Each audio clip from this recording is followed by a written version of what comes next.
Hi, and welcome to our webinar on inclusive leadership. My name is Claire Harrison. I'm the Managing Director of Harrison's, a Brisbane-based HR consulting firm established in 2009. Today's topic will run for approximately 40 minutes, and there will be some time for Q&A at the end if you have any questions. We are also recording this webinar so that we can share it with those that have missed out. Today's topic is about harnessing neuroleadership concepts to become a more inclusive leader. So interestingly, we're all continue to experience talent shortages and challenges with retention. A recent Elmo survey found that 13% of new employees leave before the end of probation, and a quarter, 25% of our staff are currently still looking for jobs. And I'm sure I'm talking to HR professionals, so we all understand the important relationship that employees have with their managers. So 50% of our wellbeing at work can be attributed to the quality of our relationship with our supervisor. So the importance of today's topic is to be a leader who understands that diversity, equity, inclusion are not just a nice to have, but a business essential, is what we're going to talk about today. So those relationships with team members, which do lead to higher engagement and better business results. So therefore our topic today.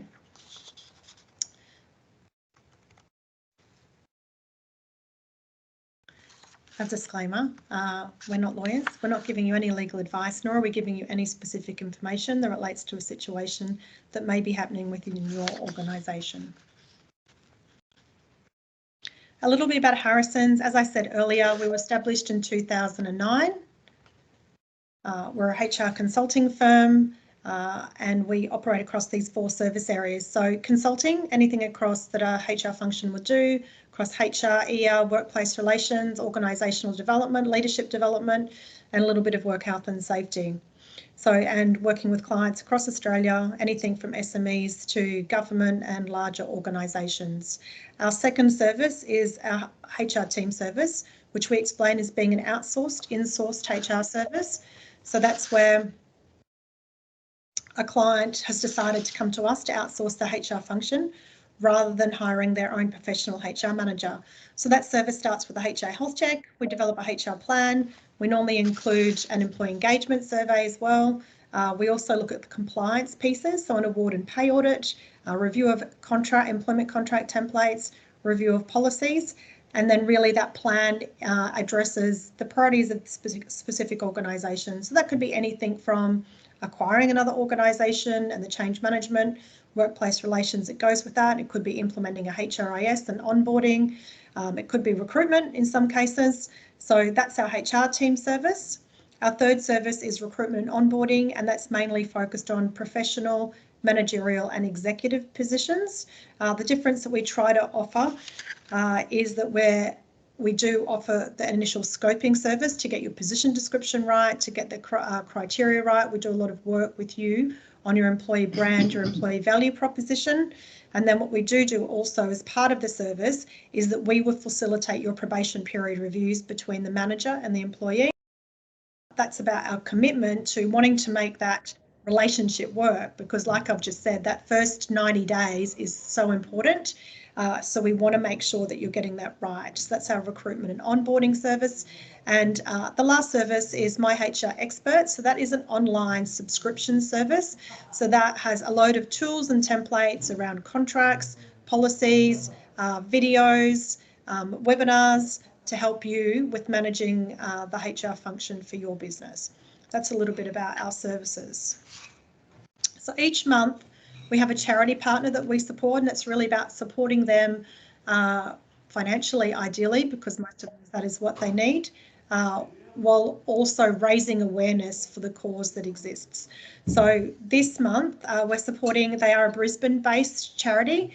They are called Third Space. They've been around for quite some time.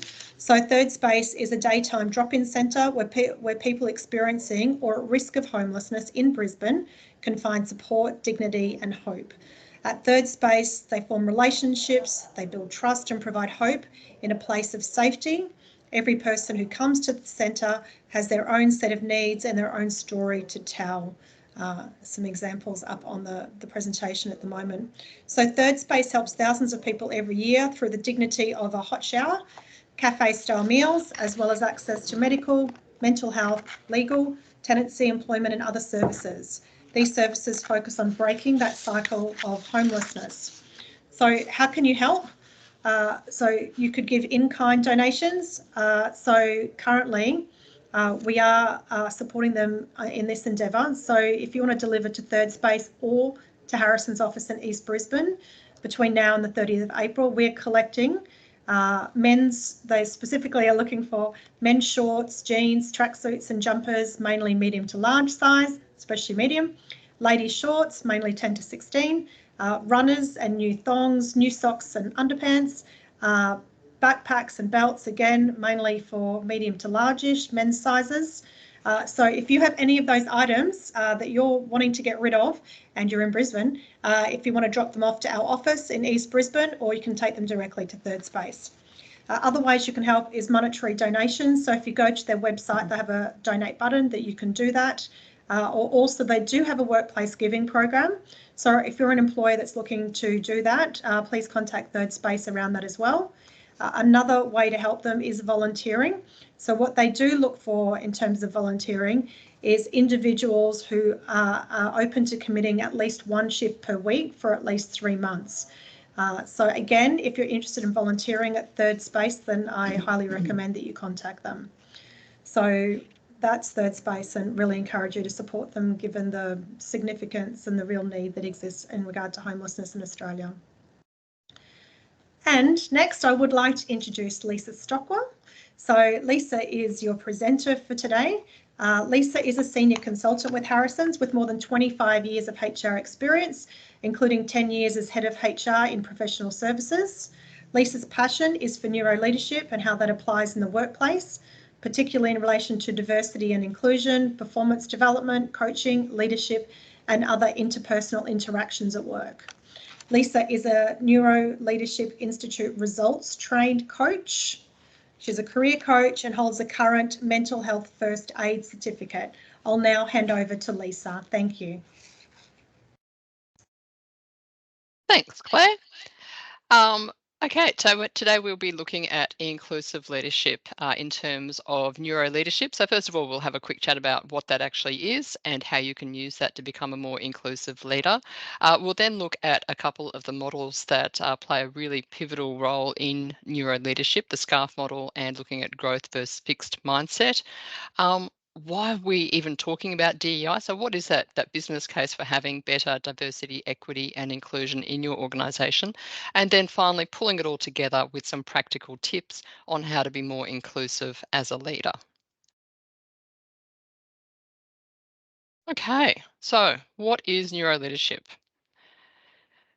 Now, neuroleadership grew out of the need to understand more about how we could be better leaders and to be more effective at leading others and ourselves by engaging with what our brains tell us about being human. It emerged in the early 2000s when, thanks to an increase in research technologies, neuroscientists were able to observe live human brains by using things like functional magnetic resistance imaging, so MRIs, and that allowed them to really discover a lot of insights about how our brains work. Fundamentally, our brains are designed to keep us safe. And everything we do in life is based on our brain's determination to minimize threat and to maximize reward. When you encounter a perceived threat, it might be you've gone for a walk in the morning and a large dog has started barking at you, your hypothalamus, which is a tiny region at the base of your brain, sets off an alarm system through your body. And through a combination of nerve and hormonal signals, this system prompts your adrenal glands to release a surge of hormones, including adrenaline and cortisol. So, you get that feeling in your chest. The adrenaline increases your heart rate, it elevates your blood pressure, and it boosts energy supplies. The cortisol, which is actually our primary stress hormone, increases the glucose available in our bloodstream. It enhances our brain's use of the glucose and it increases the availability of substances that repair tissues. The cortisol also curbs functions that would be non-essential or detrimental in a fight or flight situation. It alters our immune system responses and it suppresses the digestive system, the reproductive system, and growth processes. This complex natural alarm system also communicates with brain regions that control our mood, our motivation, and fear. Researchers have found by using those functional MRIs that the same parts of our brain light up when we are feeling excluded as when we're in actual physical pain. So our bodies don't actually distinguish between a physical threat or a psychological threat when setting off this alarm system. The other really interesting thing about our brains is how energy hungry it is. While the prefrontal cortex is only about 2% of our body weight, it uses about 20% of the available glucose to fuel our bodies. And when we're in this state of threat, the blood in our brain is actually diverted away from the prefrontal cortex, the thinking part of your brain, to the amygdala, which is the part that, that's that fight or flight reaction. So what happens is that your field of vision actually narrows. You're focusing on the threat. Your creativity drops, as does our ability to use our working memory. So if you're in a threatened state, your conscious processing and decision making are greatly impaired because it's just not getting the blood flow. Now, to give you an example of how small a threat has to be for our brains to perceive it as a threat, researchers actually did a study where they had two groups of people completing a paper maze. Now, this maze featured a mouse in the middle trying to find its way out of the maze. For one group, on the outside of that maze was a piece of cheese, and for the other, it had a picture of a raven or a crow. Now, after completing the maze, both groups were given creativity tests. Now, the group heading towards the cheese solved significantly more creative problems, 50% more problems. Translating this to the world of work, if someone is feeling threatened by their boss, they'll be less likely to be able to solve problems and more likely to make mistakes. Now, the last time I checked, the picture of a crow is, let alone a real crow, it's not a natural predator for humans. In fact, given the environment in which we now live, the majority of our perceived threats actually come from our interactions with other people. Now, an Australian professor, Dr. David Rock, has done extensive research into how we relate to each other and what happens in our brains when we do. He's identified 5 domains of human social experience. How we relate to each other in each one of these 5 domains can either increase our sense of safety or increase our sense of threat. As a manager, your behaviour is pivotal in determining which way your team members are going to go. So those 5 areas, you can see them on your screen: status, certainty, autonomy, relatedness, and fairness. Status is that feeling of being respected and valued. Certainty, an ability to predict the outcomes of what's going to happen. Autonomy, having that sense of choice or control. Relatedness, are you in the in-group or the out-group? And fairness, is there a perception of equal treatment? And we'll have a look at each of these in more turn. And as we go through them, just think about when you've been on one side or the other for each of these. So status, the pecking order. If you've ever had chickens, you'll know that there is absolutely a pecking order of which is the most important and which isn't. And we see that in the office environment as well. So status, as I said, it's that sense of respect and importance in relation to others. Am I respected by my friends, my family, my colleagues? You can see it by who keeps who waiting in the workplace. Just by being a person's manager, you will have a higher status than your subordinates. If you're an HR manager, you'll probably have a higher status as well. A reduction in someone's status from being left out of an activity will light up those same regions of the brain as physical pain. An increase in perceived status actually activates our brain's reward circuitry, which increases dopamine levels, and we love the feeling of dopamine. So how do we change someone's sense of status? Well, you're going to decrease someone's status very quickly if they feel embarrassed, if you give them unsolicited advice, or you critique them in public. 3 ways guaranteed to decrease someone's sense of status. For most people, that question of, can I offer you some feedback, has the same impact on their brain as hearing footsteps coming up behind them at night. Performance reviews often generate status threats. Now, research actually indicates that most people, on average, will only get a few minutes of positive feedback every year, compared to thousands of hours of negative feedback. Most of this negative feedback is actually done by ourselves to ourselves. Think about that little voice that you have in your head. How often is it telling you that you're doing something really wonderfully? The research also shows that most people need at least 3 times as much positive feedback to balance out the negative feedback. So how do we increase someone's sense of status? Well, you can do that by focusing on good coaching, good learning and development opportunities. Actually paying attention to your team members when they're making an effort and there is improvement happening. Giving that positive feedback, especially public acknowledgement, is really powerful. So recognizing someone's work, giving them opportunities to actually input it and have a say on things, and reassuring them of their importance are all ways to increase someone's sense of status. Certainty.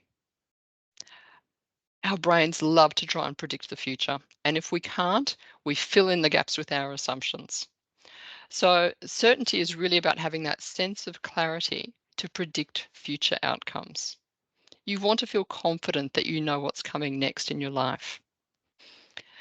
Um, we do have that pattern recognition machine. We're constantly trying to predict the near future. And without that prediction, our brain has to use significantly more resources. To make matters worse, when we can't predict the outcome, we expect the worst to happen. Again, it's our brain's way of trying to keep us safe. So if your boss says to you, I need to speak to you about your work with XYZ Incorporated, unless we actually know what that conversation is going to be about, we assume the worst. Has the client complained? Have I made a mistake? Has the client gone somewhere else? We assume the worst. Decreasing certainty is things like not knowing your boss's expectations or not knowing that your job is secure. It can be highly debilitating. Unpredictability, the prospect that change is coming, or not actually having expectations to work to. All are really good ways of decreasing someone's sense of certainty. You can increase that sense of certainty by really having clear expectations. And you do that through lots of communication, actually having business plans, being really specific about next steps in a process, for example, and making the implicit explicit. So, you know, how long a meeting was going to run for or the purpose of a meeting. Working in a law firm many years ago, we had vacation clerks, so undergraduate law students that would sit in on meetings, and there was a law clerk sitting in on a family law client meeting, and the client was quite agitated, and it turned out that the client was very concerned that they were going to be charged for the vacation clerk's time as well. They hadn't made the implicit explicit by pointing out that she was merely observing. When you increase someone's sense of certainty, you're increasing their dopamine levels. Autonomy. If any of you have had toddlers, you will know that even at that age, we like to have a sense of control of what is going on. And as we get older, that doesn't change. You want to have that sense of control over the events that are affecting your life. You want to be the master of your own destiny. Sometimes it's about just having that sense of having a choice. And being in a team, we're often happy to actually have less autonomy by offsetting that against the benefits that come with being part of a team, that relatedness, the certainty, and the increase in status by being part of an in-group. But there are some roles where it can be really hard to identify how to build in the flexibility of choice in how someone can do their job. So sometimes that choice can be around which task they might do first rather than how to do the task, or a choice over rostering, for example. To decrease someone's sense of autonomy, just micromanage them. It's that easy. Being micromanaged generates a really strong threat response. And what you'll also find is that your team members will just stop making decisions or showing any initiative. Not having a choice and not allowing your team members to have any way to change or impact their situation also decreases that sense of autonomy. On the flip side, of course, you can increase it by trying to give choice, offering flexibility, and giving staff options for self-organising as well. Relatedness. This is so important. That sense of connection with others in your group. Do you feel connected to those around me? Are you in or are you out of that social group? Researchers have found that around 80% of our neurobiology and genetics are geared so that we surround ourselves with supportive relationships. After all, we are the species that has the longest period of dependency on others for survival when we're growing up. So the people that are closest to us are the ones that we've had to rely on to survive. And not surprisingly, these people tend to look and sound very much like us. So how do we increase someone's sense of relatedness? Well, you're trying to increase that sense of belonging. And we see it, in tribes, in team sports, and it's really closely linked to trust. Our brains, again, because it's trying to keep us safe, very quickly categorises strangers as friend or foe. If you're using a buddy or a mentor system, it helps to increase that safe connection between people. You want to try and give people that chance to feel like they belong. And taking the time to get to know someone is a really good way of doing that. You're going to decrease relatedness through exclusion. It might be through isolation. It might be a job where you're just physically not actually working with anyone else. I know a young woman who is working at one of the service stations, petrol stations, and she's often doing a shift there by herself, and she just feels really lonely through that sense of isolation. If you're not involving certain people in groups or discussions, and it's even as simple as who do you actually greet in the morning when you come to work? I know of a certain senior law partner who would come in the morning and he would say good morning to all of the lawyers in his team and basically ignore all of the secretaries. Fairness. It's really that sense of, am I being treated justly? Um, Fair exchanges are intrinsically rewarding, and unfair exchanges generate that strong threat response. Unfairness can be from the perception that one person is allowed to do something that others aren't, or saying one thing but doing another. Increase fairness by increasing the transparency and establishing clear expectations. And of course, treating people equally and equitably is really important in this space. You're going to be decreasing fairness when you're having unfair processes or you're inconsistently applying rules and policies. So with that SCARF model in mind, I want you to think about a time this week when you gave feedback or you received feedback. What were the elements of the SCARF model that were at play? Did any of these thoughts run through your mind? The funny thing is, though, that people want feedback and engagement is highest when that feedback is at least weekly. Unfortunately, very few team members actually get feedback this often, and only about a quarter of those that do actually say that the feedback they're getting is useful. The other thing that's worth noting is that for most people, giving feedback is as anxiety producing as the receiving of feedback. And when people receive feedback that wasn't asked for, that stress is even greater. The solution is actually empowering your team members to be able to ask for feedback by role modeling this behavior yourself. Once a person has broken the ice by asking for feedback, receiving the feedback that has been asked for is significantly less stressful. It actually has a heart rate spike that's 50% lower than when the feedback comes unsolicited. And there's a few reasons for this. It allows the recipient to have greater certainty over the areas that they'll get feedback on, and they feel more in control by maintaining some level of autonomy over the process.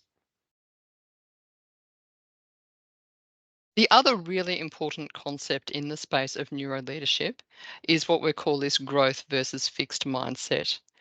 Again, this is a fairly new concept. It was written by Carol Dweck in 2007. Individuals who believe that their talents can be developed through hard work and good strategies and feedback from others have a growth mindset. And they tend to achieve more than those who have a fixed mindset. So those people who believe that their talents are innate gifts. And this is because they worry less about looking smart and put more energy into actually learning. And when a whole company embraces that sort of approach, their employees feel far more empowered and committed, and they have better organizational support for collaboration and innovation. In contrast, people at primarily fixed mindset companies report more cheating and deception among employees, presumably to gain an advantage in the talent race. Nearly all of us will say that we're open to growth and development. In fact, studies have shown about 95% of us, yep, absolutely. But only 10% of us will actually live in a growth mindset most of the time. And most of these people are actually either babies or trailblazers. So when you think about, babies and toddlers, they're so curious, they're so willing to look at new things and try new things. And yet as we get older, we stop doing that. So some examples of, what it would be, the fixed mindset. So, you think the traits are given. I'm not a numbers person, or it's hard for me to lose weight, or I'm not very organized. And these sort of thoughts really hinder our ability to learn new skills or to make a change. The growth mindset, on the other hand, you have that thought that, yep, I can learn new things, I can develop things, and the research actually shows that our IQ even can be increased through practice.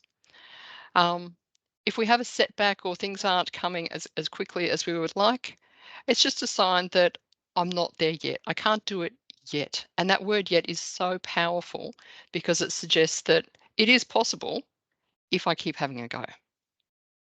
And they've really found that, again, when they're doing these studies and they identify what's happening within the brain, there's actually greater electrical activity happening with those people who are of the growth mindset and they make mistakes compared to those with the fixed mindset. So here's just a quick list of what some of these differences look like between the two. And as I said, no one is 100% in either of these camps. But if we can try and be more in the growth mindset space more often, then it's a positive thing. Interestingly, having fixed mindset beliefs can actually cause cultural stereotypes. Some Asians are gifted at maths, or Black people are fast runners, or Pacific Islanders are all beautiful singers. This is a fixed mindset approach.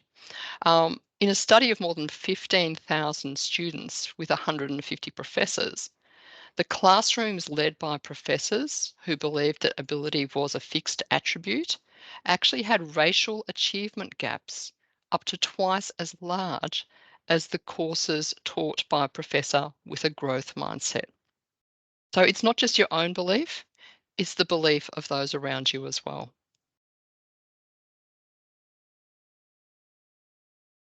So how do we do this for your team? So asking questions like, how else do you think we could do this? Actually praising the effort and the learning and the progress rather than someone's just innate ability. Really encourage learning in your team and be okay with mistakes as part of that learning process. Be okay with that yet concept that I just spoke about as well, and being uncomfortable, which is a natural part of learning a new skill or doing something new. If your team members feel safer to experiment, you're going to end up with higher innovation and better learning as well. So why does all of this matter? Well, as Claire pointed out, more than 50% of our well-being at work can be attributed to the quality of the relationship with our line manager. This is actually the largest protective factor for our well-being in the workplace. And the second most significant factor is having a supportive relationship with our team members. In fact, supportive leadership factors and the quality of team-based climate regularly explains around 30% of the variation in bottom line financial performance, and at least 50% of the variance in levels of well-being for team members. A survey of nearly 3,500 employees last year found that managers impact their employees' mental health more than doctors or therapists and as much as their spouse or partners. It's just so important.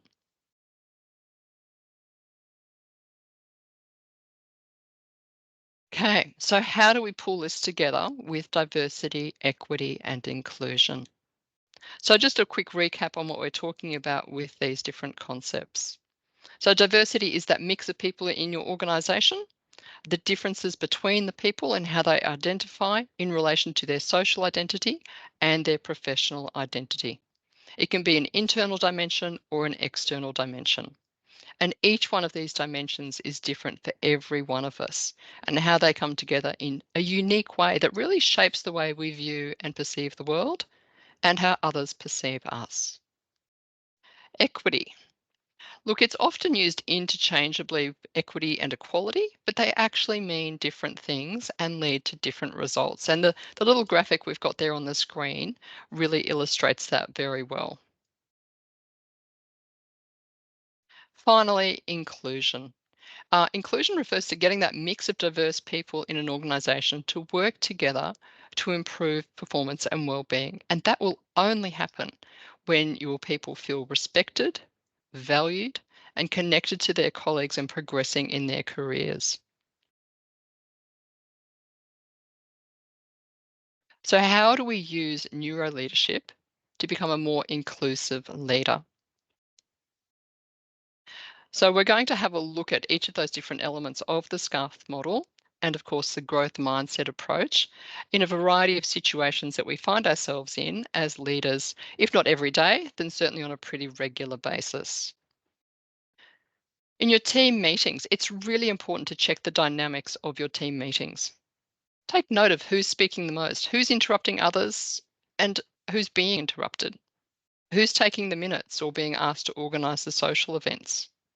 Who's actually at the meeting in the first place? Is there a gender or a racial split on any of these? Do different voices actually need to be invited to the meeting or need to speak up more in the meetings? Women are actually 3 times more likely to be interrupted than men in meetings, and their ideas are often appropriated by others. Now, when a person's ideas aren't heard, it can be harder for them to be perceived as key contributors, which in turn can really harm their career progression. A few things you can do to try and prevent that from happening is implement a no interruption policy and really stick to it.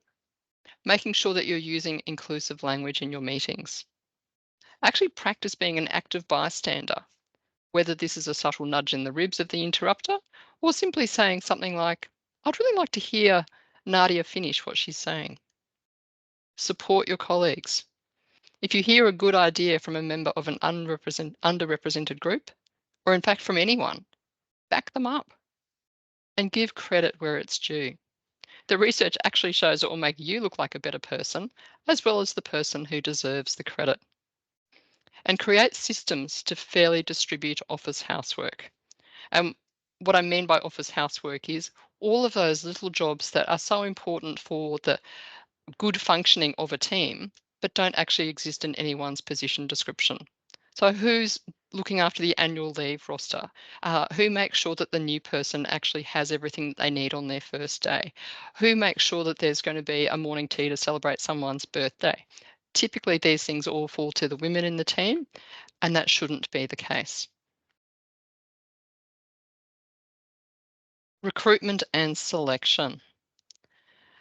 So just some practical things. Actually sitting at right angles to someone rather than directly across from them uh, provides a more neutral level of status. Certainty, explaining that recruitment process up front. If you can provide interview questions prior to interviews as well, that helps to really increase that sense of certainty for people. Doing things like using bookings or Calendly actually allows candidates to choose their interview slot, which increases their sense of autonomy. Providing LinkedIn profiles of interviewers to the candidates or having a diverse interview panel will also help to build that sense of relatedness. I'd also really encourage you to look for things in the person's CV where you can find some commonalities. So that way you've got some sense of a thing that you can talk about that brings you together, makes them feel part of the in-group. Fairness. If you have one candidate on video, please put all candidates on video. We have such a bias towards things that are close to us in space or time compared to things that are physically distant. So if you can have them all equal in that sense, you're going to reduce your bias in that space. And of course, sense of fairness, respond to every candidate, whether they are successful or not. They've put in a lot of effort in applying for a role, and there really is that sense of unfairness if you don't take the time to actually respond, even if it's a thanks but no thanks. And growth mindset. So look in someone's CV for examples of perseverance and effort. You know, they might be the champion of tiddlywinks. I don't care, but they've pushed through and they've succeeded in something. Performance discussions. Now, we've talked a little bit already about giving feedback and how stressful that can be for both sides. Check the quality of the feedback you're providing. Is it more specific and tied to business objectives for your male staff and more general and about communication style for your female staff? If it is, you're not alone. Women are actually nearly 1.5 times more likely than men to receive critical subjective feedback as opposed to positive feedback or critical objective feedback.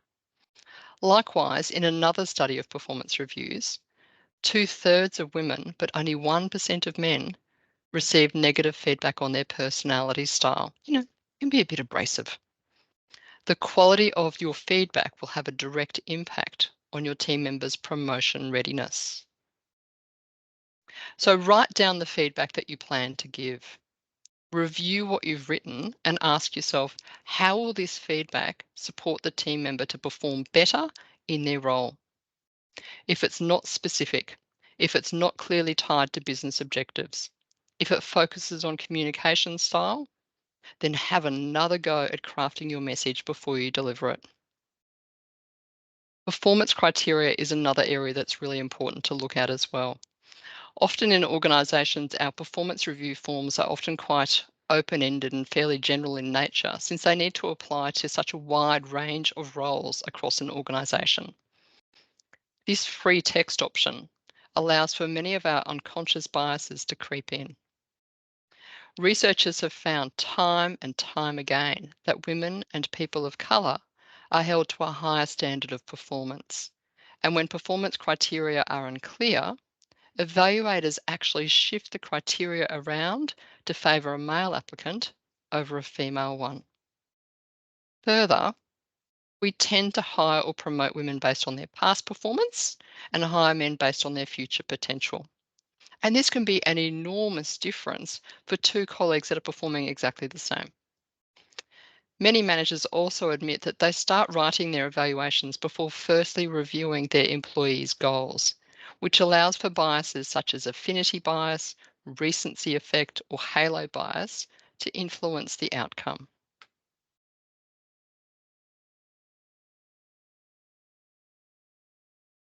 Our working environment.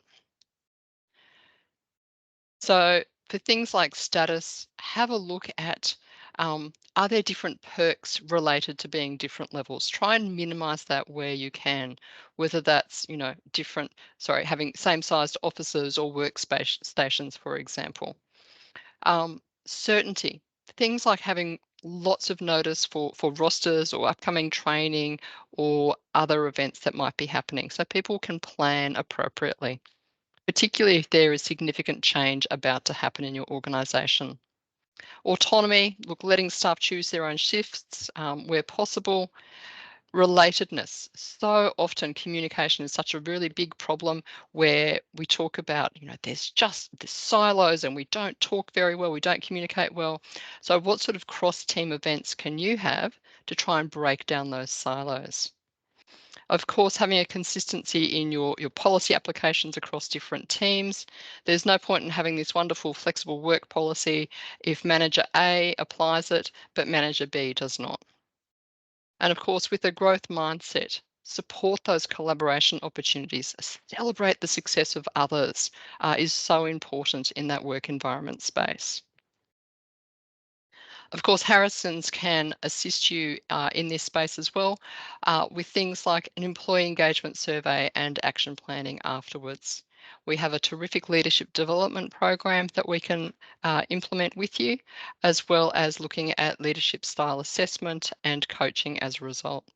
And of course, if you want further training for your team on neuroleadership, diversity, equity, inclusion, or growth mindset, then we're more than happy to help. All right. I'll hand back over to Claire.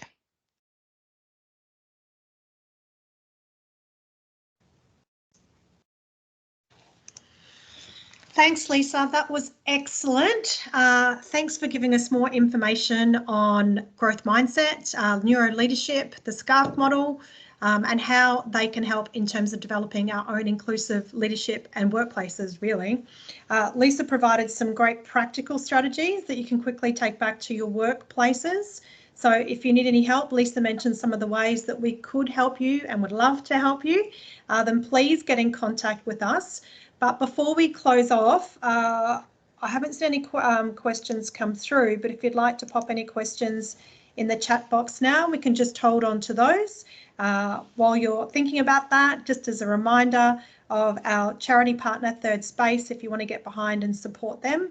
Our topic for next month is about the new laws around the prohibition of sexual harassment. So if you wanted to hop on our website and get the details of that and book, please do so. I haven't seen any questions come through, so I'm going to close it off now. Thanks again to Lisa, and thanks for attending, and all the best. Bye-bye.